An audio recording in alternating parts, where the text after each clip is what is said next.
Mona ke Kabila za grave. Bango nyonso bapesi ba réaction. Sima ya kolongola immunité ya Kabila tolobaki ana bino ke Kabila bako humilier na Sénat.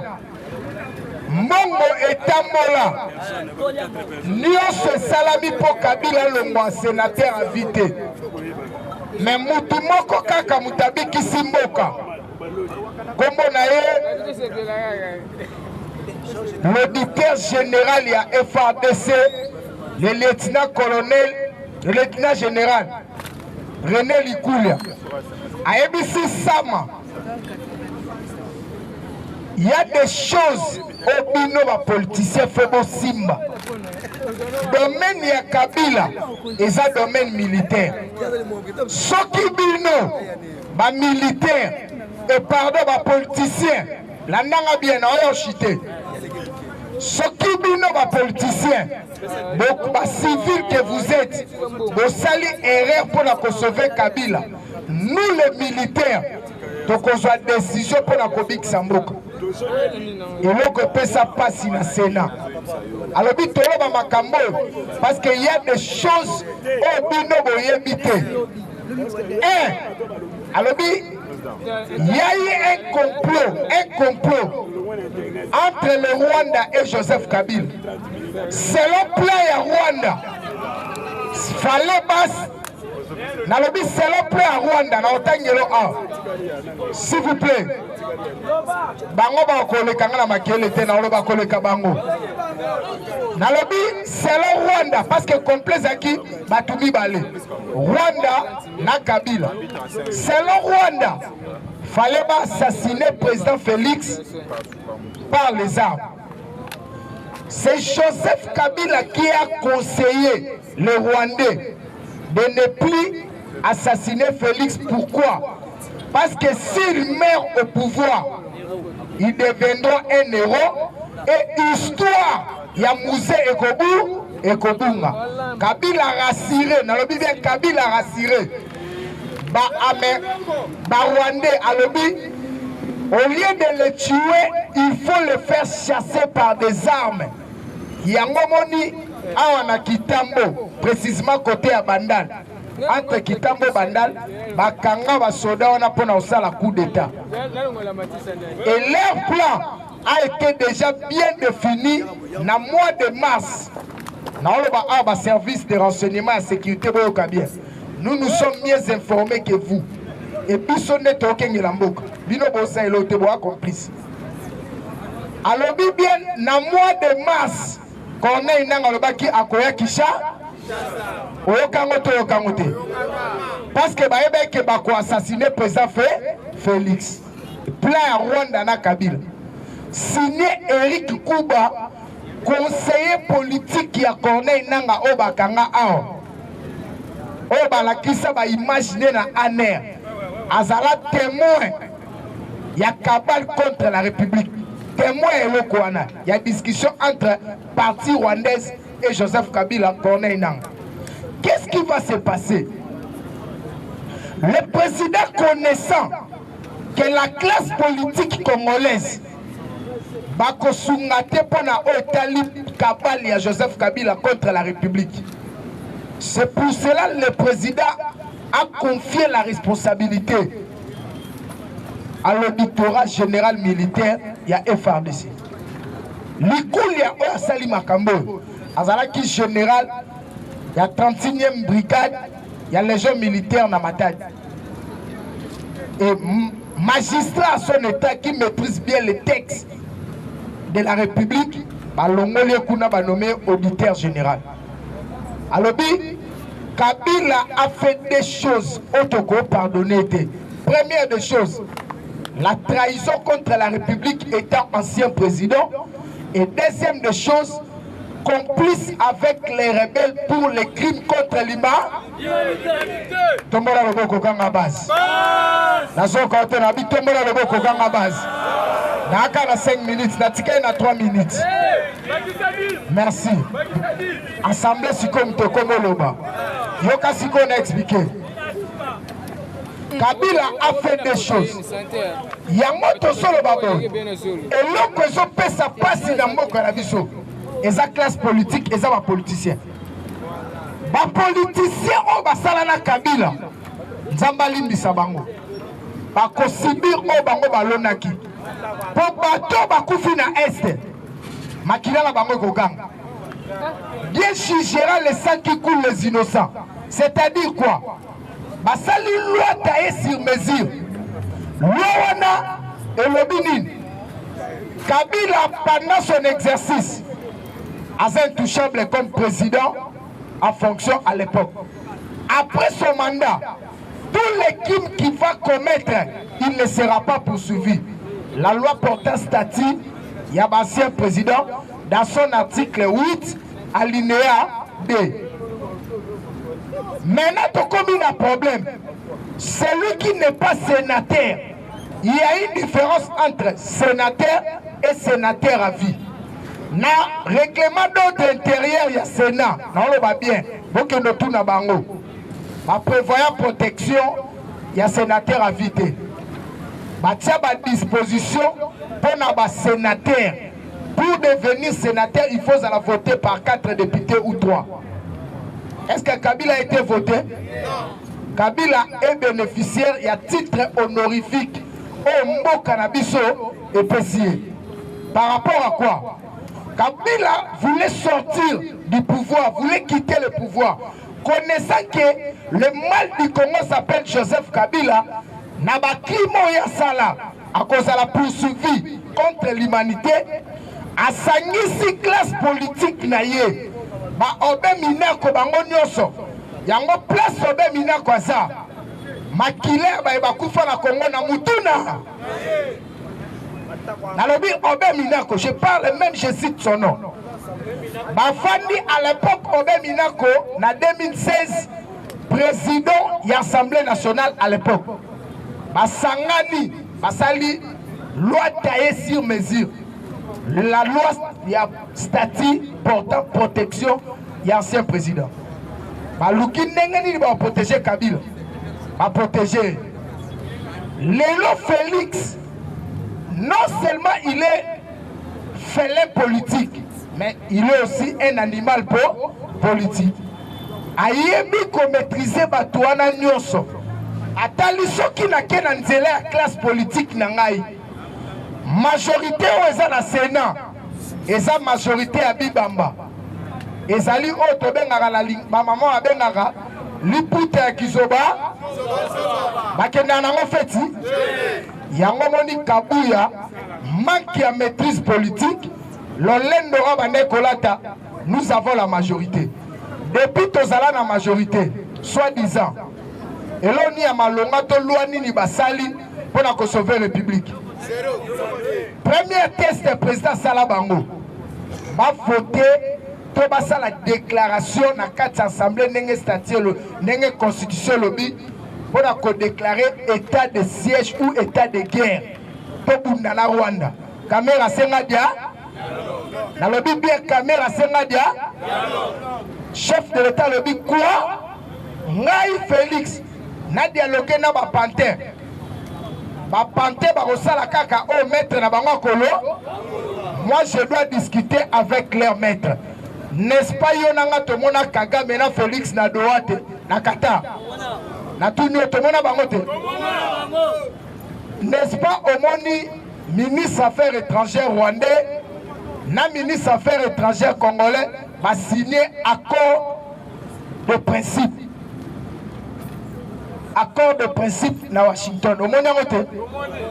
Si on va comprendre que le 15 juin, le Congo sera délivré. Donc on soit indépendance économique autre Zélambula Namboula. Et c'est pour la première fois depuis mon Kirinabiso Banda. État Nabiso signé accord ya modèle Wana. On est fan d'ici ba puissance ya monde. Alors batali ba lebi Mukishi Muntu Mujani Azali Kokota na kati ya histoire. Pourquoi? Lumumba père de l'indépendance a l'histoire du Congo sera écrit par un Congolais. Tant que Donald Trump a lobby, les 15, ça sera le fête mondiale. Parce que l'Afrique va retrouver son leadership à travers un géant pays solution, le Congo, et Pessimo Kilimobimba Kiol. Pour l'instant, pour ton information, Afrique est dirigée par les régions des Grands Lacs. Et quand on parle de la région du Grand Lac, directement on voit le Rwanda. Rwanda Zalaki na position Oyo à Tosanani na Fuko Simba été.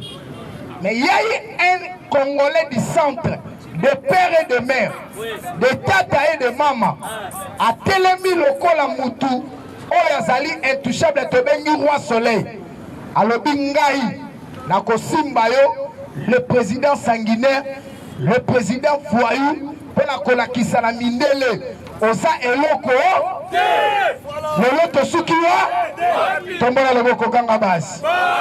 La Sokote Pesara Mafuta, Tombola le Boko Gangabas. Tolobate, Mwana Mame, Mambu Maso, Nabi Mwana Mame, Mambu Maso, Makotu Nangu, Félix Atali Kagame alobi oza mikate, oza elokote, yo masali yo na Uganda, mengai na botami na mboka oyo esali histoire ya monde. Et tozali pays solution, o tozali kopesa solution na monde mobile. Omata okita okotika Congo ki na lobi na o étant que communicateur d'investigation. Nyonso Kabila Sali à prévoir Liwanae. Et n'engue na obetelo lisolo a. Joseph Kabila aza sikoyo na Goma, oyo aza protégé na centre ya brassage, na mixage ya batu oyo ba rebelle ne baza entouré. Et tous ces rebelles là aza na centre oyo.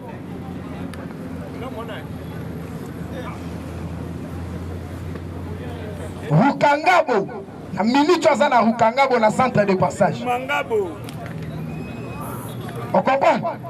Joseph Kabila a démontré à la face du monde, il est maintenant l'ennemi de la République démocratique du Congo. Et a lobby officiellement qu'il a commené guerre dans un régime légitime légal contre le Congo. Pourquoi? Dans son allocution et discours il y a 45 minutes, Atikali jamais collecté à la face du monde que le Congo est agressé. Non, chité A. Tikana chité A. Assemblée PCNA 5, na 5 à David de Salinis. Photo sa comité. S'il vous plaît, s'il vous plaît. Le parlementaire debout. Le parlementaire debout. La patrie. Yango wana c'est que yo olandanga bien te landanga tina ba TV so na bika la patrie na senga ba longola da ba caméra a liboso na za devant ba combattant ngaku na sala nga pona ba caméra te na sala ka nde pona ba combattant na lobi boy Joseph Kabila no cité a papa Zano Kinya. Merci David. David a lebi na sanini na chitete c'est que tike la ngata tombola le boko kanga base tout yango ala tout caméra tout binaku tout wala mame makotu nangu tolo bate akutu na yaki ndena range vérité netiningalaga yoka siko erera Kabila na beterera Kabila yoka la nanga bien ko discuter te Kabila za lokola nyoka oyo babunda na si oyebi histoire si na nyoka si etelemi nyoka zoleka la nanga bien nyoka atuti si nyoka zokakata seni tanga soki abaluki atalisi ya kotele kozanga mayele ya nyoka songeli si asu munoko na ye atie na kati ya abandi kokangaka na mini boye nyoka pa apasuki olia tika nyoka tiki te nyoka saini asusi alingi yango alingisi bien nyoka bandi kobendana nzoka tango nyoka bandi kobendana nyoka bandi kokata mandambu na nyoka wana egala Joseph ka tombona loboko kanga base tuta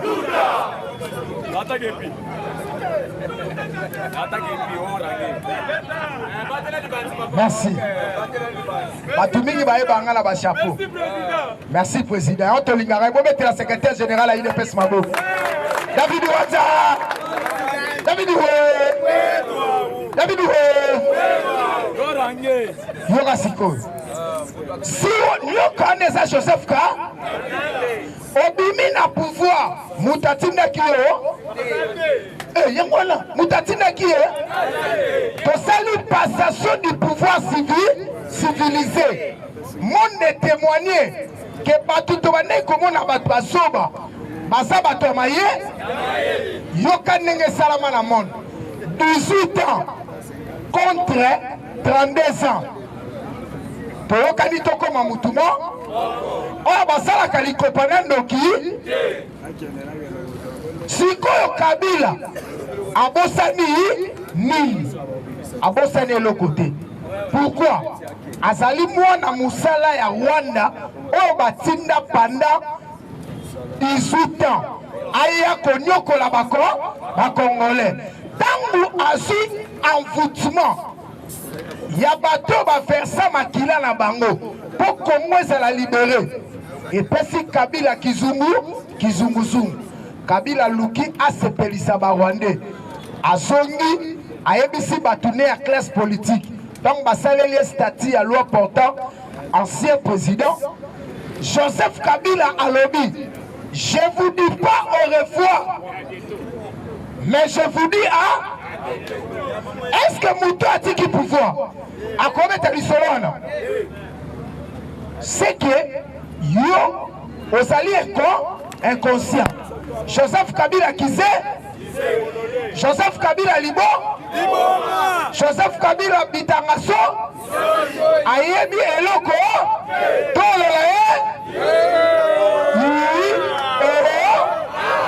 Rabbi Joseph Kabila qui sait Joseph Kabila libo Joseph Kabila bitangaso tolola pourquoi azaliso yo obimi par la grande porte passation du pouvoir civilisé et salami Mundele a respecté Félix alobi toko fouiller le passé te toko sala pour que Congo kende liboso lokola yeba que le Rwanda fille du Congo il a fallu que la Rwanda solution et tindiki basala rébellion à AFC bar M23 ce qui auditeur général a fourni Kabila et ça pambate a fourni parce que Kabila zalaki complice yende géniteur ya AFC bar M23 ya Corneille na Zela tangu bakangi Arish aloba na latina rai Ashishi mukolo Ashishi alobaki na latina rai Arish alobi boy je suis entrepreneur ya maison militaire oyo ba confia ngai mission ya kosombaka ba arme na ba missile ainsi que ba drone ainsi que na ba sikol ba rebelle bosela ba sikol ya nouvelle génération biso tosela ba sikol ya deuxième génération mutu azana bango yende mutakenda kosomba soki balobi somba sikol 22 abengi ba rebelle ebisi bango bino bosomba sikol 44 eza likolo ya sikol 20 sikol tango service intelligent ya chef de l'état et récupérer Arish et si otobengaka ba information précis et pesina service ya renseignement militaire balandeli bakuti chef ya maison militaire na biso. Et ça déjà la complicité contre les rebelles. Là je parle du général Frank Bamunda Toumba. Ozola, il y a un moment du président le Bakini.